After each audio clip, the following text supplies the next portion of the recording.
নমস্কার বন্ধুরা।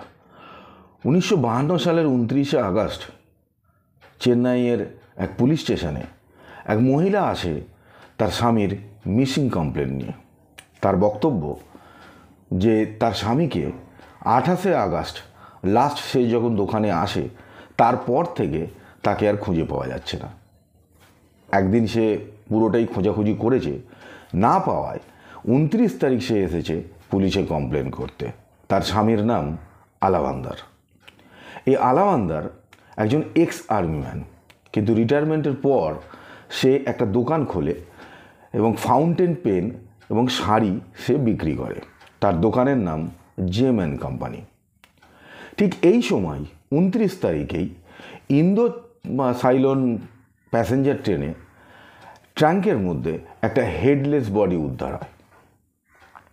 ট্রেনে যখন টিকিট চেকার ওঠে তখন একটা ট্রাঙ্কের মধ্যে থেকে বিচ্ছিরি গন্ধ বেরোচ্ছিল। তখন সে রেল পুলিশকে জানায়। রেল পুলিশ এসে যখন ওই ট্রাঙ্কের মধ্যে থেকে ট্রাঙ্কটাকে খোলে তখন দেখা যায় যে তার ভেতরে একটা হেডলেস বডি আছে এবং বডিটার কয়েকটা টুকরো করা। এরপরে ওই বডিকে পোস্টমর্টমের জন্য পাঠানো হয়। পোস্টমর্টম করার পর ডাক্তাররা জানায় যে এই যে বডিটা পাওয়া গেছে এর বয়স মোটামুটিভাবে 25 বছর এবং এ একজন পুরুষ এবং মুসলিম, তার কারণ এর সুন্নত করা আছে। এর থেকে পুলিশ বুঝতে পারে যে এই বডিটা যে মহিলা কমপ্লেন করে গিয়েছিল আলাবান্দারের নয়, তার কারণ আলাবান্দারের বয়স 40 বছর এবং সে একজন হিন্দু, তাই তার সুন্নত করা থাকবে না। সেই কারণে পুলিশ এই বডিটাকে মুসলিম রীতি রেওয়াজ মেনে কবর দিয়ে দেয়। এর কয়েকদিন পর চেন্নাইয়েরই রায়াপুরম বিচে একটা গেঞ্জির মধ্যে একটা মাথা উদ্ধার হয়। কেউ এসে বিচের মধ্যে এই মাথাটাকে পুঁতে দিয়ে গিয়েছিল। সমুদ্রের জল যাওয়া আসা করার পর বালি সরে গেছে এবং মাথাটা উপরে উঠে এসছে। এই মাথাটা পাওয়ার পর পুলিশের মনে সন্দেহ হয় যে এই মাথাটা ওই বডিটার নয় তো। এটা চেক করার জন্য পুলিশ ঠিক করে যে কবর থেকে ওই বডিটা তোলা হবে এবং দ্বিতীয়বার এটার পোস্টমর্টম করার সিদ্ধান্ত নেয় পুলিশ। যখন ওই বডিটার সঙ্গে এই মাথাটাকে এবং ওই টুকরোগুলোকে নিয়ে মাথাটার সঙ্গে মেলানো হয় তখন দেখা যায় যে মোটামুটিভাবে ম্যাচ করা যাচ্ছে। আর যেহেতু আলাবান্দার ব্রিটিশ আর্মিতে কাজ করত, সেখানে তার ফিঙ্গারপ্রিন্ট ছিল। সেই ফিঙ্গারপ্রিন্টের সঙ্গে যখন এই লাশের ফিঙ্গারপ্রিন্ট মেলানো হয় তখন দেখা যায় এটা ম্যাচ করা যাচ্ছে এবং আলাবান্দারের ওয়াইফও এসে শনাক্ত করে যে এই বডিটা আলাবান্দারেরই। এইবারে কিন্তু পোস্টমর্টমটা করে খুব নাম করা একজন পোস্টমর্টমের দিক থেকে, তার নাম ডক্টর গোপালকৃষ্ণন। এরপরে পুলিশ ইনভেস্টিগেশন এগোতে থাকে এবং কয়েকদিনের মধ্যেই পুলিশ জানতে পারে কয়েকজনের সঙ্গে কথা বলে যে আলাবান্দারকে লাস্টে দেখা গেছে 28 তারিখ বেলা 11টার সময় দেবকী মেমন নামে একজন মহিলার সঙ্গে। পুলিশ এই দেবকী অ্যাড্রেস জোগাড় করে এই দেবকী মেমনের বাড়িতে পৌঁছয় এবং সেখানে গিয়ে দেখা যায় যে এই বাড়িতে কেউ নেই, তালা দেওয়া। পুলিশ আশেপাশের লোকজনকে জিজ্ঞেস করে যে এরা কোথায় গেছে। সবাই বলে যে মোটামুটিভাবে দেখে যেটা মনে হয়েছে যে এরা অন্য কোথাও একেবারের জন্যই চলে গেছে। কেউ কিছু বলতে না পারলেও এই মেমন ফ্যামিলিতে যে কাজের লোক কাজ করত তার ছেলে বলে যে এরা বোম্বাইতে চলে গেছে। সে কোনোভাবে হয়তো ওরা কথা বলছিল সেই সময় হয়তো এ শুনে ফেলেছিল, সেইটা সে পুলিশকে বলে দেয়। এই খবর পাওয়ার পর পুলিশ বোম্বাইতে চলে যায় এবং সেখানে গিয়ে বোম্বাই পুলিশের সঙ্গে যুগ্মভাবে ইনভেস্টিগেশন করে এবং খুব সহজেই তারা এই মেমন ফ্যামিলি মানে হাজব্যান্ড এবং ওয়াইফ দেবকী মেমন এবং প্রভাকর মেমন এদের দুজনকে অ্যারেস্ট করে। অ্যারেস্ট করার পর কোর্টের আদেশেই ট্রানজিট রিমান্ডে তারা চেন্নাইতে নিয়ে আসে এদের দুজনকে এবং চেন্নাইতে নিয়ে আসার পর যখন দেবকীকে বিশেষ করে ইন্টারোগেশন করা হয় তখন দেবকী সত্যি কথা বলে দেয়। দেবকী জানায় যে আলাবান্দারকে 28 তারিখেই খুন করেছিল সে এর এবং তার স্বামী দুজনে মিলে।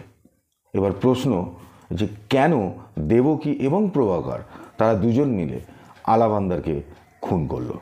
দেবকীর সঙ্গে আলাবান্দারের প্রথম আলাপ 1951 সালে এই শাড়ির দোকানে। তারপরে দুজনের মধ্যে একটা প্রেমের সম্পর্ক গড়ে ওঠে, কিন্তু কয়েকদিনের মধ্যেই দেবকী জানতে পারে যে আলাবান্দারের চরিত্র একেবারেই ভালো নয়। সে মেয়েদের প্রতি আসক্ত এবং তার একটা ট্যাকটিক্স ছিল মেয়েদেরকে তার কাছে নিয়ে আসার।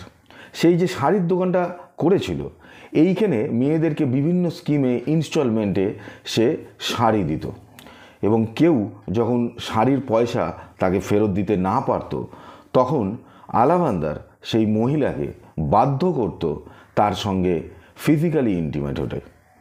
এবং যদি কোনো মহিলা এটা না করতে চাইছ, তখন জনসমক্ষে তাকে চূড়ান্ত অপমান করত। সেই কারণে বেশিরভাগ মহিলাই এই অপমানের হাত থেকে বাঁচার জন্য আলাবান্দারের কথা মেনে নিতে বাধ্য হতো। এছাড়াও দেবকী এও জানতে পারে যে আলাবান্দার যে সুন্নত করিয়েছিল এবং সে ওপিয়াম কনজিউম করত তার সেক্স পাওয়ার বাড়াবার জন্য। সে আলাবান্দারের সঙ্গে আর কোনো সম্পর্ক রাখে না। এরপরে দেবকী বিয়ে করে প্রভাকরকে। প্রভাকরকে বিয়ে করার পর তাদের সব ঠিকঠাকই চলছিল, কিন্তু হঠাৎ করে দেবকীর মনে আবার আলাবান্দারের সঙ্গে দেখা করার একটা ইচ্ছে জাগে এবং সেই কারণেই সে একটা প্ল্যান করে। দেবকী প্রভাকরকে বলে, যেহেতু তার স্বামী নিউজ পেপার সংক্রান্ত কাজ করত, সেই কারণে প্রভাকরকে বলে যে একটা শাড়ির দোকানের লোক আছে, তার কাছে গিয়ে আমরা দেখতে পারি যদি নিউজ পেপারের জন্য সে কোনো অ্যাডভার্টাইজমেন্ট দেয়। প্রভাকরেরও যেহেতু অ্যাডভার্টাইজমেন্টের একটা দরকার আছে, তাই আলাবান্দারের কাছে তারা দুজনে মিলে যায়। কিন্তু এখানে গিয়ে প্রভাকর দেখে যে দেবকী এবং আলাবান্দার যেভাবে কথাবার্তা বলছে, তাতে মনে হচ্ছে যে এরা দুজনে আগে থেকে এদের জানাশোনা আছে। এইটা বোঝার পর দেবকী এবং প্রভাকর বাড়িতে ফেরার পর প্রভাকর দেবকীকে চেপে ধরে যে ব্যাপারটা কি। এই প্রভাকরের চেপে ধরাতে দেবকী কনফেস করে যে আলাবান্দারের সঙ্গে তার আগে একটা রিলেশন ছিল, কিন্তু যখন সে জানতে পারে যে আলাবান্দারের এরকম ক্যারেক্টার, তখন সেই সম্পর্ক থেকে বেরিয়ে আসে এবং তারপরে প্রভাকরের সঙ্গে তার বিয়ে হয়। এই ঘটনা জানার পর প্রভাকর ঠিক করে যে আলাবান্দারকে সে বাঁচতে দেবে না। তার কারণ সে এটা মেনে নিতে পারে না যে এরম একজন লোকের সঙ্গে তার ওয়াইফের রিলেশন ছিল, এইটা সে কিছুতেই সহ্য করতে পারে না। ঠিক সেই মতো প্রভাকর একটা প্ল্যান করে এবং 28 তারিখে দেবকীকে পাঠায় আলাবান্দারের দোকানে। সেখানে গিয়ে দেবকী জানায় যে আজকে বাড়িতে কেউ নেই, তাই আলাবান্দার আসলে আসতে পারে। আলাবান্দার তো এসবের সুযোগেরই সন্ধানে থাকে, তাই সে 11টার সময় দেবকীর বাড়িতে পৌঁছয়। সেইখানে প্রভাকর আগে থেকেই উপস্থিত ছিল। আলাবান্দার গিয়ে যখন দেবকীর সঙ্গে ইন্টিমেট হতে চায়, তখন প্রভাকর তাকে খুন করে এবং ছুরি দিয়ে তার বডির বেশ কয়েকটা টুকরো করে এবং মাথাটা কাটে। এরপর একটা ট্রাঙ্কে ভরে রাত্রিবেলা গিয়ে তারা দুজন মিলে বডিটাকে ট্রেনের মধ্যে রেখে আসে এবং মাথাটা নিয়ে গিয়ে একটা বিচের মধ্যে পুঁতে দেয়। এটাই ছিল পুরো মার্ডারের হিস্ট্রি। এরপরে এদের কোর্ট মাদ্রাস কোর্টে পৌঁছয়। তার কারণ পুলিশের কাছে শুধুমাত্র দেবকীর কনফেশন ছাড়াও আরও কয়েকটা প্রমাণ ছিল, যেমন যে অটোতে করে প্রভাকর মাথাটা নিয়ে গিয়ে বিচে পুঁতে দেয়, সেই অটো ড্রাইভার প্রভাকরকে শনাক্ত করে। এছাড়াও দেবকীর বাড়িতে দেওয়ালে যে হাতের ছাপ পাওয়া যায় এবং বডিতে, আলাবান্দারের বডিতে যে হাতের ছাপ পাওয়া যায়, সেটা ম্যাচ করে প্রভাকরের সঙ্গে। ফলে প্রভাকরকে স্বাভাবিকভাবেই অ্যাকিউজড হিসেবে ধরা হয় এবং আলাবান্দারের যে ব্লাড স্যাম্পেল, সেটাও কিন্তু দেবকীর বাড়িতে অনেক জায়গায় দেয়ালের মধ্যে পাওয়া যায়। সেই ব্লাড স্যাম্পেল যখন ম্যাচ করানো হয়, তখন দেখা যায় যে সেটাও আলাবান্দারের। ফলে এদের আর অন্য কোনো উপায় থাকে না এটাকে মেনে নেওয়া ছাড়া যে তারাই এই কাণ্ড করেছে। কোর্টে কেস চলার পর জাজ কিন্তু এদেরকে খুব বেশি দিন সাজা দেয় না। এটাও একটা বিতর্কের সেই সময় কারণ হয়ে দাঁড়ায়। কারণ সবারই বক্তব্য থাকে যে এরকম একটা ক্রাইম করার পর কি করে তারা এত কম সাজা পায়। তার কারণ প্রভাকরের মাত্র 7 বছর জেল হয় এবং দেবকীর মাত্র 3 বছর জেল হয়।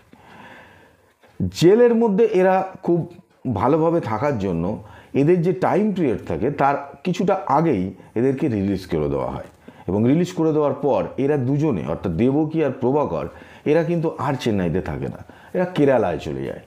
সেখানে গিয়ে এরা একটা টি স্টল দেয়। এই টি স্টল ক্রমশ বাড়তে বাড়তে একটা হোটেল তারা করে ফেলে এবং আস্তে আস্তে তারা কিন্তু অর্থনৈতিক দিক থেকেও অনেকটা ভালো জায়গায় পৌঁছয়। এর থেকে বোঝা যায় যে জীবনে যাই ঘটুক না কেন, যদি দুজন মানুষ একে অপরকে ভালোবাসে এবং তারা যদি চায় যে নতুন করে আবার শুরু করতে, তাহলে বোধহয় শুরু করা যায়। এই ঘটনা, আজকে যে ঘটনা বললাম, এটা যদিও একটা মার্ডার মিস্ট্রি, কিন্তু শেষেরটা কিন্তু বেশ মধুর, যে আলটিমেট তারা দুজনে নতুনভাবে শুরু করতে পেরেছে এবং তাদের জীবনকে সুন্দর করে উঠতে পেরেছে। আজকের কাহিনী এটাই ছিল, আলাভান্দার মার্ডার হিস্ট্রি। যদি আমার ভিডিও ভালো লেগে থাকে তাহলে লাইক করবেন, সাবস্ক্রাইব করবেন, আর যদি চান সবার আগে আমার ভিডিও আপনার কাছে পৌঁছে যাক তাহলে বেল আইকন প্রেস করতে ভুলবেন না। দেখা হচ্ছে পরের ভিডিওতে নতুন কাহিনীর সঙ্গে। আজকের মতো বিদায় নিচ্ছি, নমস্কার।